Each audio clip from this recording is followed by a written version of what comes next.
It's good day, brew, baby. What is up, YouTube? It's your boy Millsy, back to Hometown Commander, back for another episode of Millsy Brews, the show where I take my first pass at the Commander in front of us on a budget on my quest to brew the magic run.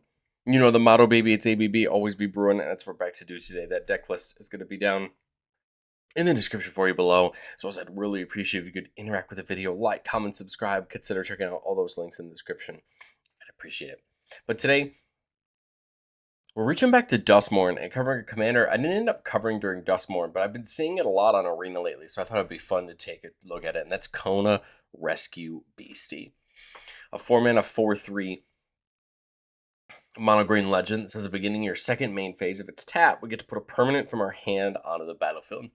And that's the goal. We're going to try and find ways, whether it's combat or other ways, to get Kona tapped, so that main 2, we could cheat some big scary things in and try to take over the board. We're going to mix our big scary things that we could cheat in with card draw, ways to fill our hand back up, right? Eventually we could potentially run out of things to cheat in and hopefully just take over the board. But I want to say a quick thank you to the channel members. Thank you so much for supporting the channel. If you're interested in seeing all of our videos just a little bit earlier for just $1 a month, consider checking that out down below. Well, truthfully, I think there's a lot of ways we could actually end up tapping Kona. I mean, obviously the easiest is combat, right? Attack with Kona, and then you know it's going to be untapped. Or then you know it's going to be tapped. But we have other ways to do it. We have some creatures that let you tap another tap creature you control to add mana to your mana pool. Here's 3 of them, right? All of them tap another untapped creature, and then we know Kona's going to be tapped down. Another one there in Cerulean Caretaker. Honor-Worn Shaku is an artifact that says you could tap an untapped legendary permanent you control to untap it. So there we go. We could tap Kona down to untap it, and then it's tapped down. We can look into things like vehicles, right? Crewing them with Kona. The jalopy is going to get bigger for the highest mana value on creatures we control, so the jalopy should get bigger over the course of the game. You see the same thing with something like Lumbering World Wagon, crewing for 4, being able to be crewed up by Kona. We can also play Spacecraft, something like Seed Clash Seed Ship. We can tap Kona to station it, and it actually works out because then whenever this Seed Ship attacks, you can put a creature from your hand on the battlefield. So if we could crew the Seed Ship enough, then we can help, it could be used to cheat in things as well. Just like those 1-mana Dork, Springleaf Drum, tap another untapped creatures to add a mana, so there's a way to do it. You have ways like Cryptothrite, just allow Kona to tap for mana. So there you go. You have a way to allow him to tap down there. A Vendo, he can tap to station, and then it turns into that guy's Cradle, right? Holdout Settlement, again, lets you tap an untapped creature to add a mana of any color. We see that in the same thing in Survivor's Encampment, same thing in Scene of the Crime. So here's some lands that do it, right? A little bit easier to protect than maybe a 1-mana creature. And then the Shire lets us pay 2 mana and tap an untapped creature we control to make a food. So again, just trying to make sure we always see a way to tap Kona so that we can then pair that with the things we want to cheat in. And there's a lot of things you could cheat in. I tried to keep the budget pretty sanitary on this one, pretty normal for the channel. I mean, I'm sure you could make this even worse, adding better and better creatures. Something like Nissa, Ascended Animus, we're in mono green. Almost all of our lands are forests, so Nissa's -7 is going to be particularly brutal, giving out those benefits. Apex Ultra comes in and can fight up to 1 creature you don't control. And then if it ends up fighting, it can potentially fight again with its enrage ability. Blightsteel Colossus, of course, a huge threat. Trample on Infect and Indestructible. And, of course, Infect can be very dangerous for your opponents. Dawnglade Regent giving all of our things hexproof as long as we're the Monarch is a huge deal. So that way Kona has hexproof and is going to be harder to remove. Both Galtas, of course, just big pieces, but the new one, Galta Stampede Tyrant, can actually help us cheat other creatures in, whereas this Galta is just a big dinosaur, could be a nice big attacker. Giant Adaphage makes copies of itself whenever it hits a player. Giant Ankeg is going to give all of our creatures trample in War 2, great way to also help protect Kona. You have the huge Impervious Great Worm, 8 mana, 16/16 that we could cheat in. Nyx Bloom Ancient helping us triple up our mana. Stonehoof Chieftain giving all of our creatures trampled and indestructible whenever another creature attacks. And then Terastodon comes in, can destroy up to 3 target non-creature permanents, and the owners of those permanents get elephant tokens. You can start to see that we just have these big scary things we can cheat in. Ulamog's Dreadsire taps for a token. Woodfall Primus comes in and destroys something and has Persist to potentially come back the first time it's destroyed if it doesn't have a -1/-1 counter. Worldspine Warren, a big 15/50, then when it dies, you make 3 5/5 worm tokens to replace it. So you can start to see that there's just a lot of creature options, but there's also artifact options, a Chroma's Memorial, Portal of Phyrexia, forcing that sacrifice on ETB and then allowing you to reanimate those creatures on each of your upkeeps. Reaver Titan does crew for 4, so Kona can crew it on future turns. Whenever it attacks, 5 damage to each opponent. So you can start to see that as much as we love big creatures, right, we also have artifacts that we could cheat in. We also have more value around. There's a lot of ways you can look at what you want to cheat in, and the goal, right, is to have multiple of them in your hand, right, so that you can cheat them in. And I think in order to do that, we want to find a way to focus on drawing cards. I think some of the easiest way to do this is things like Garruk's Uprising or Elemental Bond. These cards where you draw whenever these big creatures come in, because that's what we're basically trying to do in the deck, and it's going to be fairly easy to do.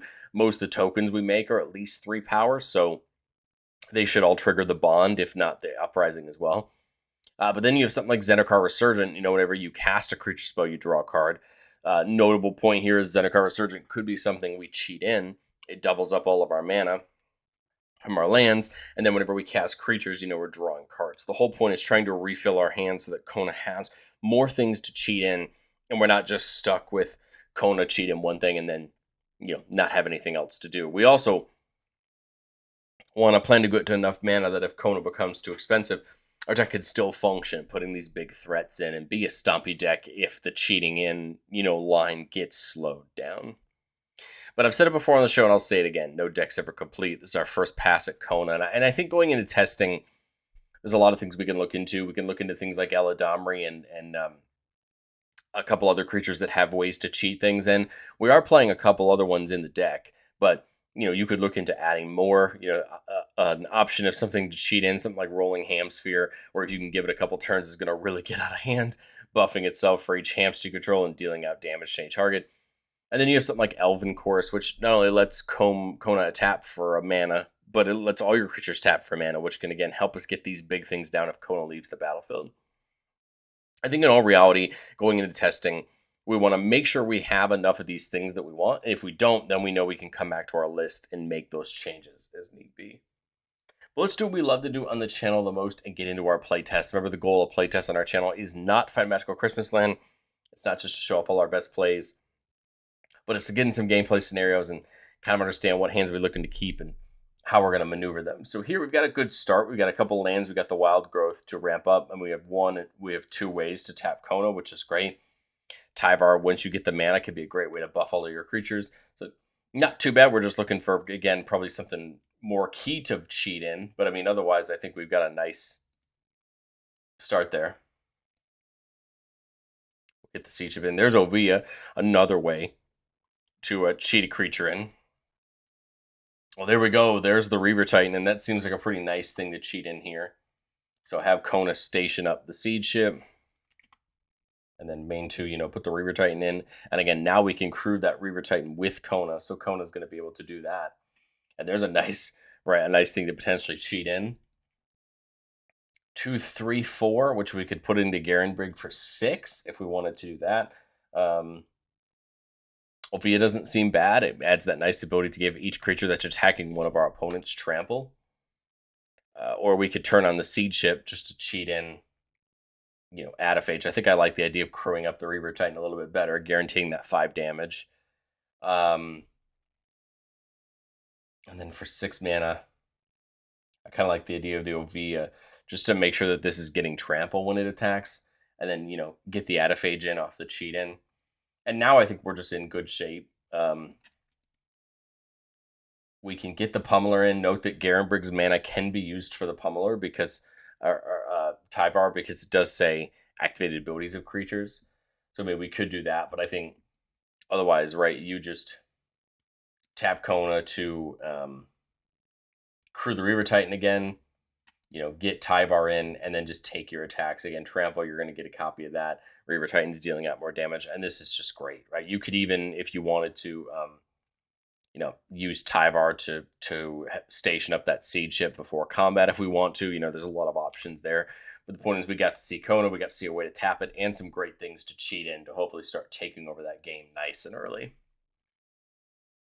Here in this one, we got a 3-lander, but we do see the holdout settlement as a way to tap down Kona. We do have some ramp. We do have the elemental blast. We do have a couple nice big things to cheat in. I think we're just kind of one piece of mana away from it, right? Because we hit the rampant growth. And then this turn we could play Kona, but obviously we have no way to tap it, right? So unfortunately, we just got to take that turn off a little bit. And my thought here is the elemental bond. We can actually tap it to the holdout settlement if we want to. And then what we can actually do here is main 2, you could dump in something like Adaphage or the Worm. We don't want to put Craterhoof in just yet because we won't take advantage of its buff. But whether you put in the Worm or Adaphage, we can actually use that remaining 2 mana to play Galta if we wanted to, because it'll be mega reduced. But you draw off the Elemental Bond. I mean, my thought is just play Galta. Right, that way it's ready to go for next turn. And then I've got 2, 3, 4, 5 mana. So we would ideally like to get more mana in to get another way to put Craterhoof in, and that's what something the Resurgent could do, right? This turn we could get in and double our mana for the next turn, right? So that we're guaranteed to hit some big damage there. But I've only got 5 mana, right? So what can I do with it? I could get the Dryad in, just like 1 mana off of Kodama, right?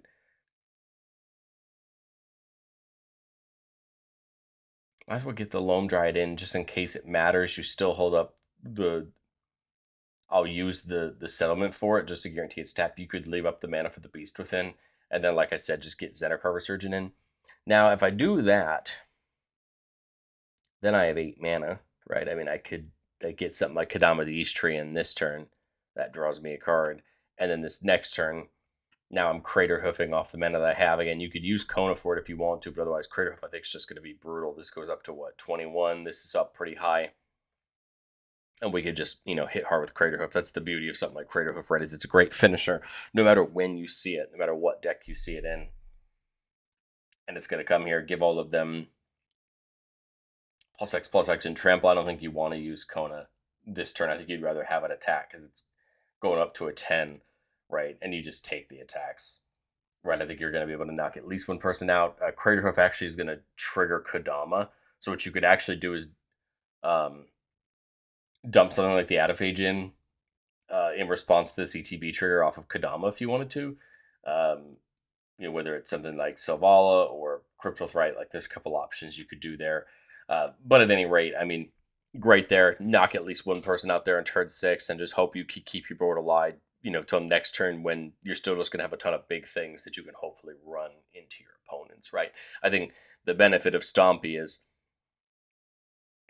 sometimes, right, you just have more than enough to run your opponents over.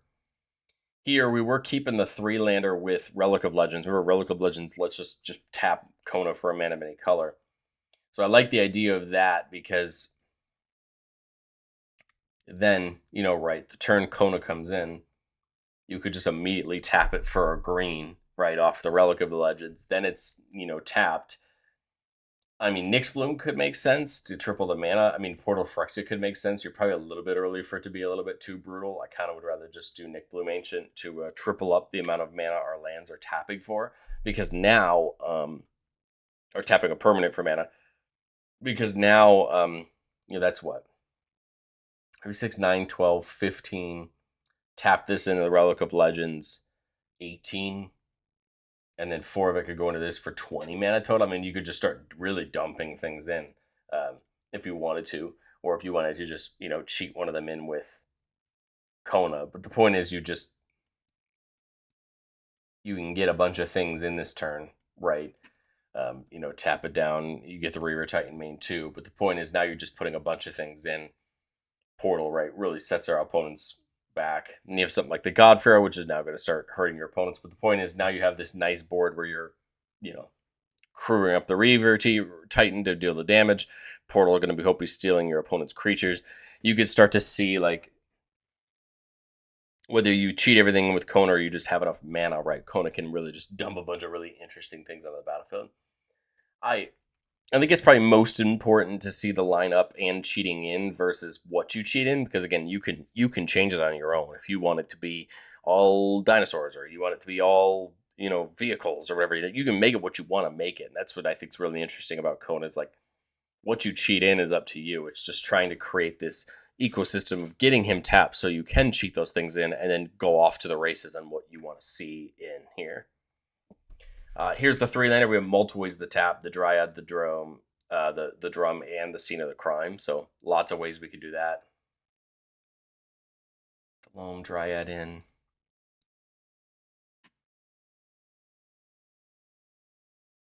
Where this can't tap for a mana unless we tap an untapped creature. I was trying to think. So if I do this next turn, comes in tapped, right? I guess Springleaf Drum, because then I can tap Kona immediately. Well, I'm trying to think of how we maneuver this, right? Because turn 2, I feel like we need to Nature's Lore to get another forest involved. And we untap Scene of the Crime in, then the Springleaf Drum. So unfortunately, we're one turn off, right? Because then that's 4 for Kona. We could tap it with Springleaf Drum and make another mana. The point is now we get what we want. I think Zendikar makes the most sense, doubling up our mana. And then now we're into turn 5 with 2, 4, 6. 8 mana. The Springleaf can get us 1, or the Drag can get us 1. Or the Zendikar does say tap a land for mana, so neither of these will get that bonus from that. But I mean, either way, Galta could come in for just 2 if we play our cards right? So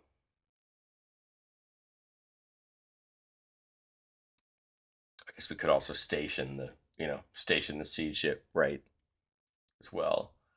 But my thought is, play something like the Regent, just so that everything's hexproof now, draw off the Zendikar Resurgent.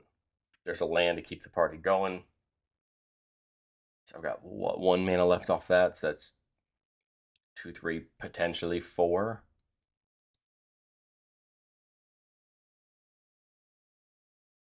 Galta, right, draw. Let's say we tapped, Kona down for that. And then main 2, I'd probably just get in the Reaver Titan.